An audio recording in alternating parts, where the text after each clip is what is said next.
Madame, Monsieur, bonsoir, bienvenue dans ce journal. Voici les titres. La réponse de Vladimir Poutine sur le sort de Laurent Vinatier. Notre correspondant a pu interroger le président russe sur le chercheur français emprisonné en Russie et accusé d'espionnage. Un braquage à l'explosif à Besançon. Une centaine de salariés étaient présents quand un commando a attaqué une manufacture de bijoux avant de repartir avec plusieurs sacs d'or. Comment sont testées nos voitures et nos motos? Immersion exceptionnelle dans les laboratoires du circuit de Montlhéry.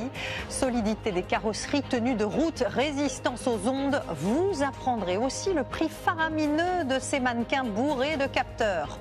Dans ce journal également, cette folle histoire du vol des porcelaines de l'Élysée. C'est l'un des argentiers du palais présidentiel qui, pendant des mois, a sorti les pièces en toute discrétion. Et puis eux sont ostréiculteurs, marins, mais aussi barman ou ingénieurs.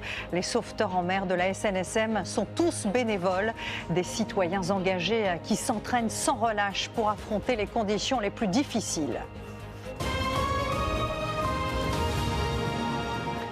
Vladimir Poutine a donc tenu sa traditionnelle conférence de presse de fin d'année et notre correspondant Jérôme Garraud a pu lui poser une question sur le sort de Laurent Vinatier.